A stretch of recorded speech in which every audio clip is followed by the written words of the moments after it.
بسم اللہ الرحمن الرحیم۔ پیارے دوستو، السلام علیکم ورحمۃ اللہ وبرکاتہ۔ آج کی ویڈیو میں ہم حضرت موسیٰ علیہ السلام کا واقعہ بیان کریں گے۔ نئے آنے والے دوستوں سے گزارش ہے کہ ہمارا چینل سبسکرائب کریں اور گھنٹی کے بٹن کو دبا دیں۔ تو ویڈیو کا آغاز کرتے ہیں۔ حضرت موسیٰ علیہ السلام ایک جلیل القدر پیغمبر تھے، جنہوں نے اس دور کے جابر حکمران فرعون سے ٹکر لی اور باطل کو چاروں شانے شکست دے کر اللہ کی حاکمیت کا لوہا منوا لیا۔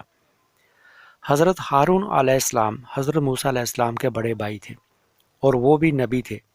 ہر مہم اور آزمائش میں حضرت موسیٰ علیہ السلام کے ساتھ رہے۔ مصر کے بادشاہ فرعون نے ایک بھیانک خواب دیکھا اور سخت خوف زدہ ہو گیا۔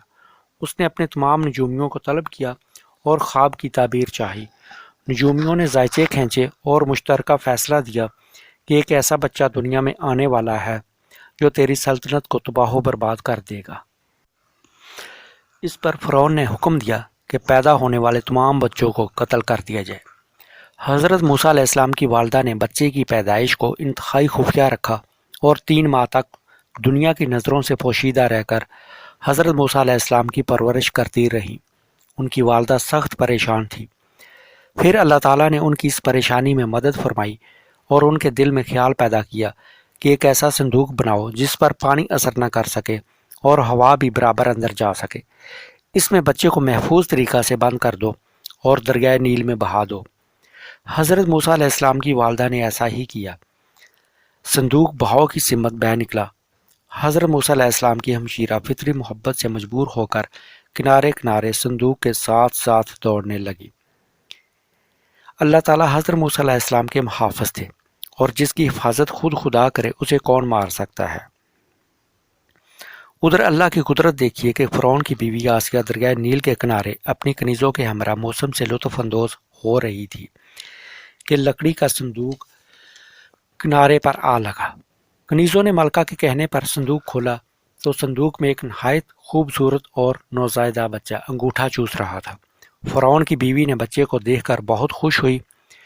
کچھ عرصہ بعد فرعون نے بچے کو دیکھا اور اسے خیال ہوا کہ بچے کو قتل کر دیا جائے، لیکن فرعون کی بیوی اس کے سامنے آ گئی اور اس نے ہیلے بہانے سے اللہ کے فضل و کرم سے بچے کو بچا لیا۔ اب بچہ کسی کا دودھ نہیں پی رہا تھا۔ اب اس بارے میں فرعون کی بیوی پریشان ہوئی کہ بچے کو دودھ کیسے پلایا جائے۔ اس وقت بچے کی ہمشیرہ جو فرعون کی کنیزوں میں سے ایک تھی اور وہ دریا کے کنارے کنارے صندوق کے ساتھ ساتھ آئی تھی، انہوں نے حضرت آسیہ کو صندوق اٹھاتے اور کھولتے دیکھ لیا تھا، اور وہ بول اٹھی کہ میں ایسی عورت کو جانتی ہوں جو اس بچے کو دودھ پلا سکتی ہے۔ فرعون کی بیوی آسیہ نے کہا، ہاں جاؤ اس عورت کو لے آؤ۔ بچے کی والدہ اپنے گھر میں بے چین و بے قرار تھی کہ لڑکی نے آ کر تمام قصہ کہہ سنایا اور کہا، فوراً چلیے، ملکہ نے آپ کو بلایا ہے۔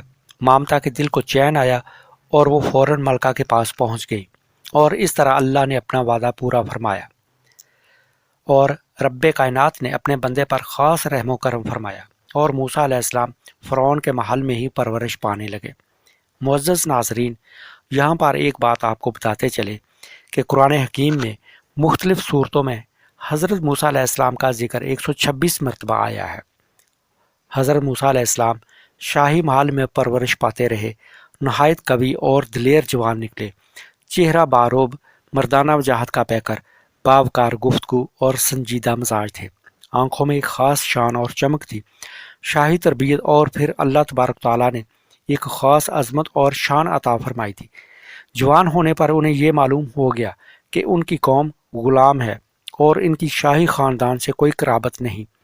وہ دیکھ رہے تھے کہ حاکم قوم بنی اسرائیل پر سخت ظلم و ستم ڈھاتی ہے۔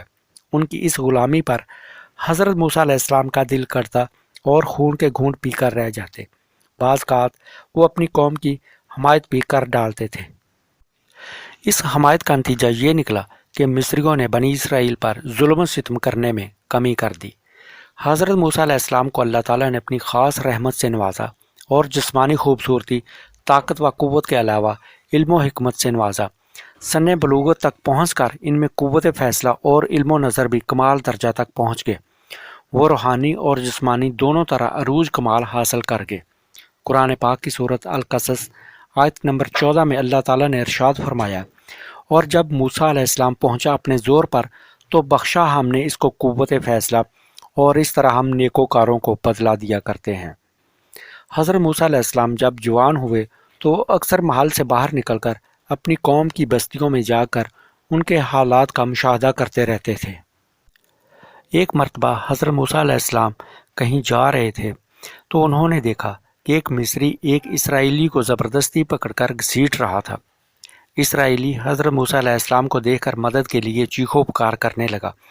حضرت موسیٰ علیہ السلام نے اس مصری کو منع فرمایا، اس پر وہ الٹا آپ کے گلے پڑ گیا۔ اس ہاتھا پائی میں حضرت موسیٰ علیہ السلام کا گھونسا مصری کو لگ گیا۔ مصری گھونسا لگتے ہی گرا اور مر گیا، حالانکہ حضرت موسیٰ علیہ السلام کا ارادہ ہرگز اسے جان سے مارنے کا نہ تھا۔ حضرت موسیٰ علیہ السلام نے ندامت اور شرمندگی کا اظہار فرمایا اور سوچنے لگے کہ شیطان بدبخت نے مجھے اس میں ملوث کر دیا، وہی انسان کا اصلی دشمن ہے۔ یہ سوچ کر آپ اللہ تبارک تعالیٰ کی بارگاہ میں معافی کے طلبگار ہوئے اور فرمایا، اے بار الہی، جو کچھ ہوا نادانستگی میں ہوا، مغفرت فرمائیے۔ اللہ تعالیٰ نے ان کی اس بھول کو معاف کر دیا۔ ادھر شہر میں اس قتل کی خبر پھیل گئی، لیکن عوام کو یہ معلوم نہ تھا کہ قتل کس نے کیا ہے۔ وہ اسرائیلی جس کی وجہ سے جھگڑا ہوا تھا واحد چشمدید گواہ تھا، وہ بات کو چھپا گیا۔ ادھر فرعون نے حکم نامہ جاری کیا کہ قاتل کا پتہ لگایا جائے، میں قاتل کو واقعی سزا دوں گا۔ اب اللہ کی مرضی کے مطابق یہ ہوا کہ دوسرے دن آپ پھر حالات کا جائزہ لینے قصبے سے نکلے۔ دیکھا کہ بنی اسرائیل کا وہی شخص جو باعث قتل تھا ایک اور مصری سے جھگڑا کر رہا ہے۔ حضرت موسیٰ علیہ السلام کو دیکھ کر اس اسرائیلی نے ایک بار پھر حضرت موسیٰ علیہ السلام کو مدد کے لیے پکارا۔ حضرت موسیٰ علیہ السلام نے اسے غصے سے کہا، تو واقعی بڑا کھلا ہوا جھگڑالو ہے۔ ان دونوں کو چھڑانے کے لیے آگے بڑھے۔ وہ اسرائیلی ڈر گیا اور چلا کر کہنے لگا، کیا تم مجھے بھی مار دو گے جس طرح تم نے کل ایک مصری کو جان سے مار ڈالا تھا؟ اللہ تبارک تعالیٰ نے قرآن حکیم کی صورت القصص آیت نمبر 19 میں اس بات کو یوں بیان فرمایا ہے، جس طرح تو نے کل ایک جان کو ہلاک کر دیا تھا اسی طرح آج تو مجھے قتل کر دینا چاہتا ہے۔ اب مصریوں کو پتہ چل گیا کہ قاتل کون ہے۔ فرعون نے حکم دیا کہ موسیٰ علیہ السلام کو پاپ جولاں پیش کیا جائے۔ اس وقت فرعون مصر کے دربار میں فرعون کا ایک عزیز جو موسیٰ علیہ السلام کو حق پر سمجھتا تھا وہاں پر موجود تھا۔ اس نے یہ حکم سنا تو وہ وہاں سے نہایت خاموشی سے نکلا اور دوڑتا ہوا حضرت موسیٰ علیہ السلام کے پاس حاضر ہوا اور سارا قصہ کہہ سنایا اور ان کو کہا، یا موسیٰ، اس وقت یہی بہتر ہے کہ آپ یہاں سے اتنی دور چلے جائیں جہاں یہ آپ کو پکڑ نہ سکیں، آپ اپنی جان بچائیں۔ حضرت موسیٰ علیہ السلام نے یہ مشورہ قبول فرمایا، نہایت رازداری اور خاموشی سے مصر سے مدین کی طرف روانہ ہو گئے۔ مدین ایک بستی تھی جو کہ مصر سے بہت دور تھی۔ مدین پہنچتے ہی وہ ایک کنویں کے پاس پہنچے، دیکھا کہ طاقتور مرد کنویں سے پانی لے جا رہے تھے اور دو لڑکیاں پانی بھرنے کے انتظار میں کھڑی تھی، لیکن وہ اپنے جانوروں کو پانی پلانے سے قاصر تھی۔ حضرت موسیٰ علیہ السلام کافی دیر تک یہ صورتحال دیکھتے رہے، آخر ان سے رہا نہ گیا۔ انہوں نے لڑکیوں سے پوچھا کہ میں دیکھ رہا ہوں کہ تم اپنے جانوروں کو پانی پلانے سے روک دیتی ہو جبکہ وہ پیاسے ہیں، تم پانی کیوں نہیں پلاتی؟ اس پر لڑکیاں بولی، اے شریف آدمی، ہم کمزور لڑکیاں ہیں، ہمارا والد بے حد ضعیف ہے، یہ ظالم لوگ ہماری باری آنے ہی نہیں دیتے، جب یہ سب پانی پلا چکیں گے تب ہماری باری آئے گی، یہ روز کا معمول ہے۔ اس پر حضرت موسیٰ علیہ السلام برداشت نہ کر سکے، آگے بڑھے اور تمام بھیڑ کو ایک طرف کرتے ہوئے لڑکیوں کے جانوروں کو پانی پلا دیا۔ لڑکیاں بہت خوش ہوئیں اور واپس گھر چلی گئیں۔ حضرت موسیٰ علیہ السلام ایک درخت کے سائے میں بیٹھ گئے اور سستانے لگے۔ ادھر جب لڑکیوں کے والد نے خلاف معمول لڑکیوں کو جلدی گھر آتے دیکھا تو پوچھا، آج جلدی کیسے آ گئی؟ لڑکیوں نے سارا ماجرا کہہ سنایا۔ ان کے والد نے یہ بات سن کر کہا، فوراً جاؤ اور اس مصری کو ساتھ لے کر آؤ۔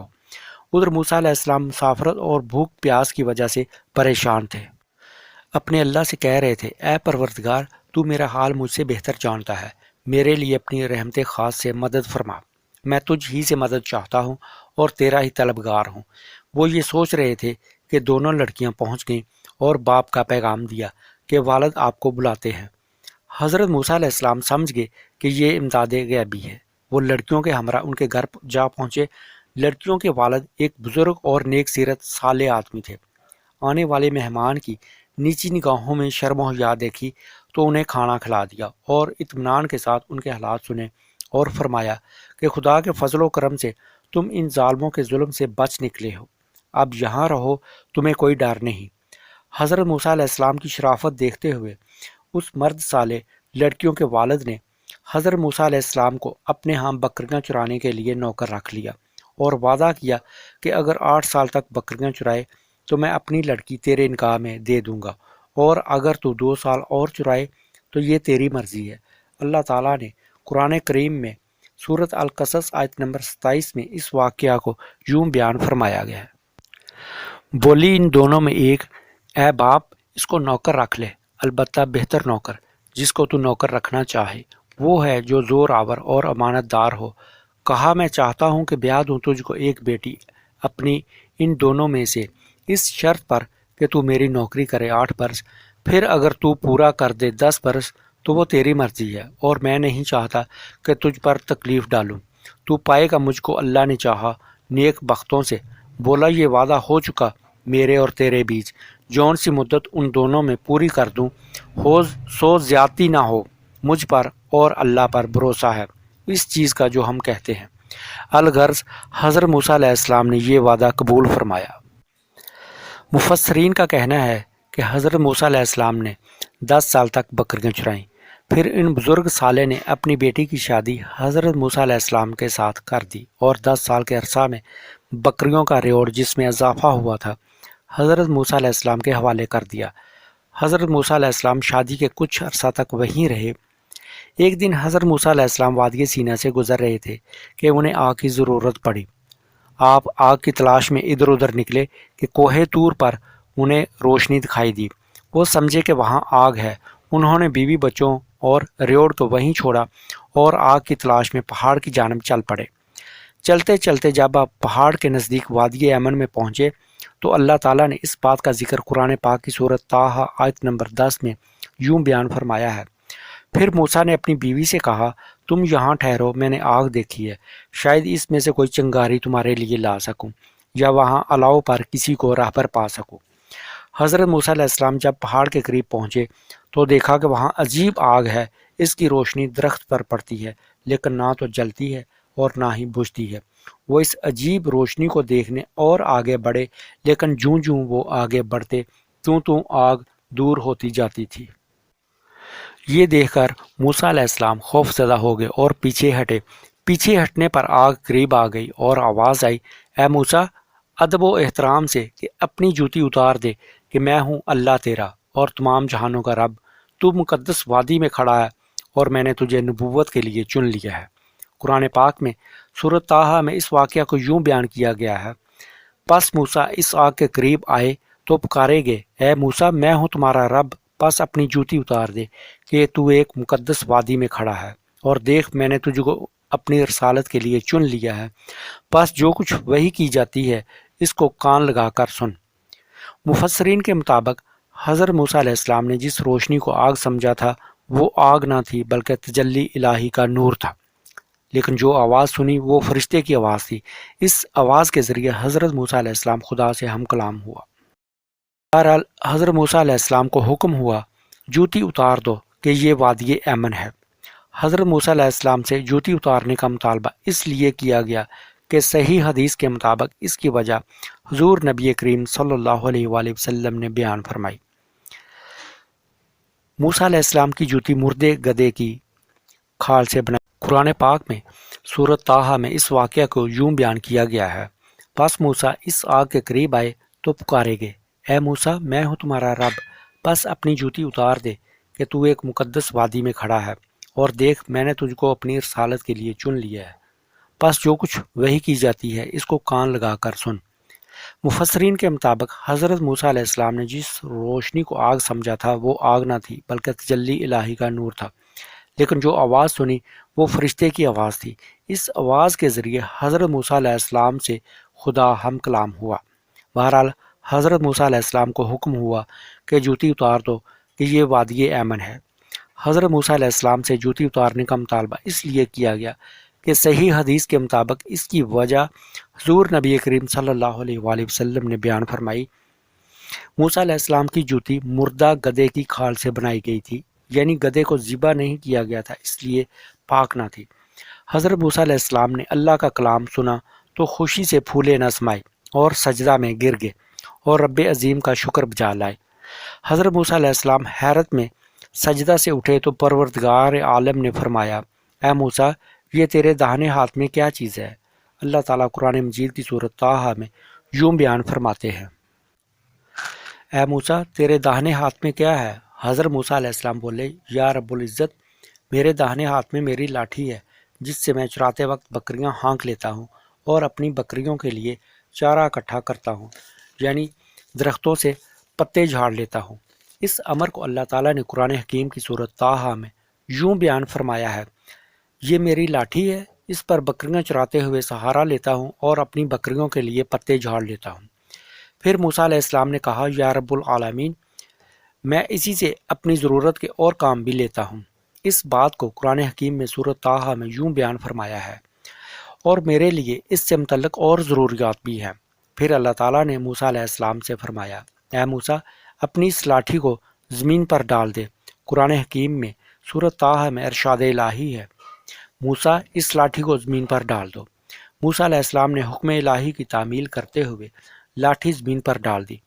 حکم خداوندی سے لاٹھی زمین پر گرتے ہی ایک خوفناک بہت بڑا سانپ یعنی اژدہا بن گئی۔ اژدہا خوفناک آواز میں پھنکارنے لگا اور دوڑنے لگا۔ حضرت موسیٰ علیہ السلام گھبرا گئے اور خوف سے بھاگ نکلے۔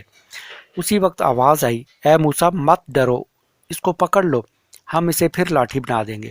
حضرت موسیٰ علیہ السلام کی لاٹھی دو شاخی تھی، اب یہ اژدہا بھی دو سروں والا تھا۔ آپ نے حکم الہی کی تعمیل فرمائی، اب آپ کا ڈر اور خوف دور ہو چکا تھا۔ آپ آگے بڑھے اور لاٹھی کو پکڑ لیا۔ آپ نے جو ہی لاٹھی پکڑی، وہ خوفناک اژدہا جو دونوں منہوں سے پھنکار رہا تھا پھر لاٹھی بن گیا۔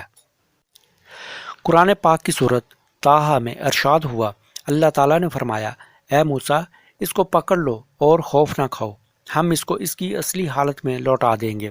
اب ایک بار پھر موسیٰ علیہ السلام کو پکارا گیا اور اللہ تعالیٰ نے حکم دیا، اپنے داہنے ہاتھ کو اپنی قمیض کے اندر داخل کر کے بغل کو چھو کر ہاتھ باہر نکال لیجئے، پھر دیکھیے ہمارے حکم سے کیا ہوتا ہے۔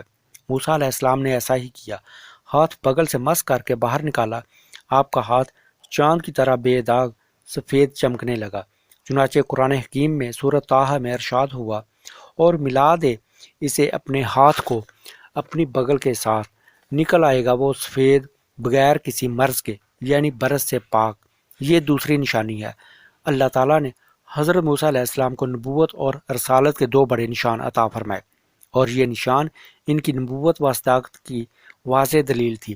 اللہ تعالیٰ نے انہیں نبوت و رسالت سے نوازا اور انہیں یہ معجزے بھی عطا فرما دیے تاکہ موسیٰ علیہ السلام اللہ کی بڑی شان اور عظمت کا خوب مشاہدہ کر سکے۔ اللہ تعالیٰ نے قرآن پاک میں سورۃ القصص میں ارشاد فرمایا، تاکہ ہم تجھے اپنی بڑی نشانیوں کا مشاہدہ کرا سکے۔ پھر اللہ تعالیٰ نے قرآن پاک میں ارشاد فرمایا، پس تیرے پروردگار کی طرف سے فرعون اور اس کی جماعت کے مقابلے میں تیرے لیے یہ واضح دلیل ہیں، بلا شبہ فرعون اور اس کی جماعت نافرمان قوم ہے۔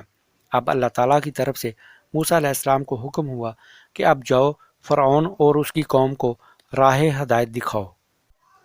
انہوں نے بہت سرکشی اور نافرمانی اختیار کر رکھی ہے اور ان کا ظلم و تکبر بنی اسرائیل کے ساتھ بہت بڑھ گیا ہے، سو تم جاؤ اور بنی اسرائیل کو فرعون کی غلامی سے نجات دلاؤ۔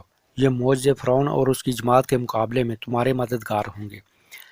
حضرت موسیٰ علیہ السلام نے اللہ کریم سے عرض کیا، اے باری تعالیٰ، میرے ہاتھوں ایک مصری قتل ہو گیا تھا، اگر میں مصر گیا تو فرعون مجھے قتل کرا دے گا، وہ مجھے جھوٹا کہیں گے اور مجھے فریبی ثابت کریں گے۔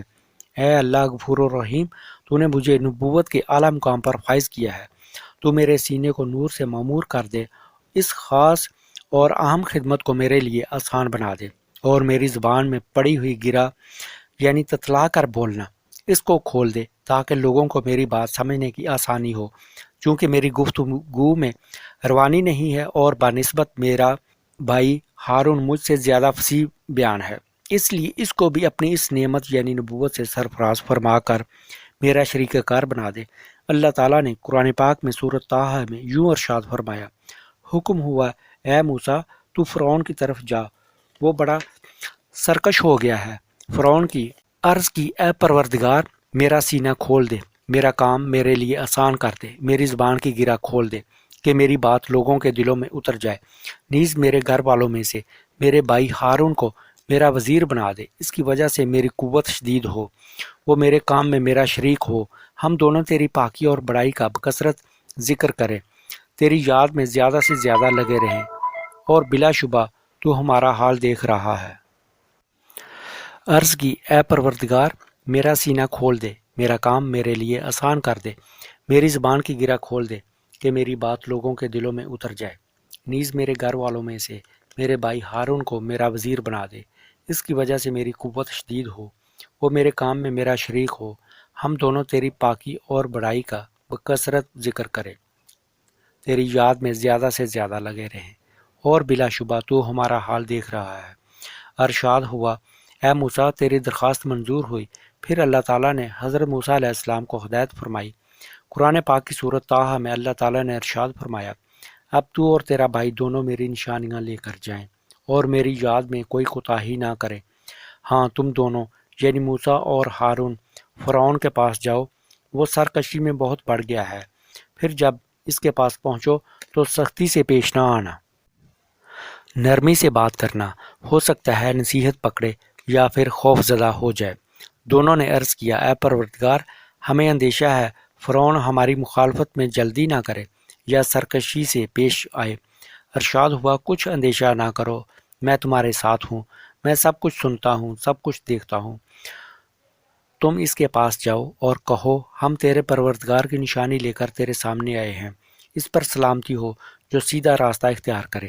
قرآن مجید میں سورۃ الفرقان میں ارشاد ہوا ہم نے دی موسیٰ کو کتاب اور کر دیا ہم نے اس کے ساتھ اس کا بھائی ہارون کام میں ہاتھ بٹانے والا، پھر کہا تم دونوں جاؤ ان لوگوں کے پاس جنہوں نے جھٹلایا ہماری باتوں کو، پھر دے مارا ہم نے ان کو اکھاڑ کر۔ اللہ تعالیٰ نے حضرت موسیٰ علیہ السلام اور ہارون علیہ السلام کو حکم دیا کہ مت ڈرو کہ میں سنتا اور دیکھتا ہوں اور میں تمہارا سب سے بڑا مددگار ہوں۔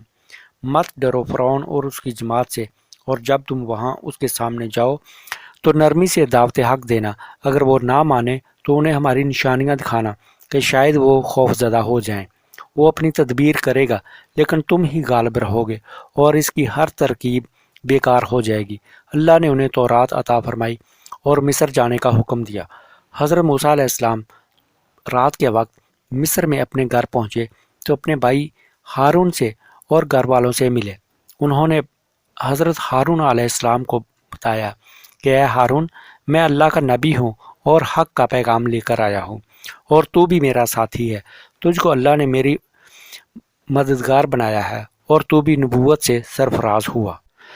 صبح ہوئی تو حضرت موسیٰ علیہ السلام حضرت ہارون علیہ السلام کو اپنے ساتھ لے کر فرعون کے دربار کی طرف روانہ ہوئے۔ والدہ نے فطری محبت سے اندیشے ظاہر کیے، لیکن موسیٰ نے فرمایا اللہ کا حکم ہے، اسے ٹالا نہیں جا سکتا، اللہ کا وعدہ پورا ہوگا اور ہم اس کے فضل و کرم سے کامیاب لوٹیں گے۔ یہ کہہ کر دونوں فرعون کے دربار میں پہنچ گئے اور بے خوف و خطر فرعون کو بتایا کہ مجھے اللہ نے نبی بنا کر بھیجا ہے تاکہ میں تمہیں حق بات بتا سکوں، میں تجھے اللہ کا پیغام سنانے آیا ہوں کہ خدا ایک ہے، اس پر ایمان لا اور کسی کو اس کا شریک نہ بنا، دوسرے یہ کہ ظلم سے باز آ جا اور بنی اسرائیل کو اپنی غلامی سے آزاد کر دے، ہم جو کہہ رہے ہیں وہ حقیقت ہے، کوئی جھوٹ یا بناوٹ نہیں۔ اللہ نے ہمیں دو نشان عطا فرمائے ہیں تاکہ تو راہ راست پر آ جائے، مناسب ہے کہ تو حق کو صداقت کے اس پیغام کو دل سے قبول کر لے اور بنی اسرائیل کو اپنی غلامی سے نجات دے تاکہ میں انہیں ارض مقدس یعنی پیغمبروں کی سرزمین پر لے جاؤں۔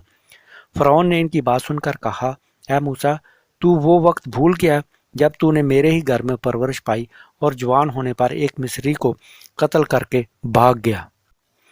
موسیٰ علیہ السلام نے فرمایا بے شک یہ میرے خدائے رحیم و کریم کا مجھ پر فضل ہوا کہ اس نے مجھے تیرے ہی گھر میں پرورش کیا، لیکن وہ قتل نادانستگی میں ہوا اور میں اسی خوف سے چلا گیا تھا، لیکن اب میں اپنے رب کے حکم سے تجھے حق و صداقت کا راستہ دکھانے آیا ہوں۔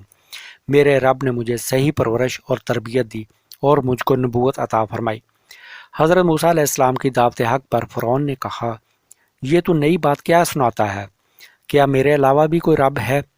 حضرت موسیٰ علیہ السلام نے فرعون سے کہا کہ میرا رب کل جہانوں کا رب ہے، وہ خالق و مالک ہے، کل جہانوں کا پالنے والا، پیدا کرنے والا اور مارنے والا ہے۔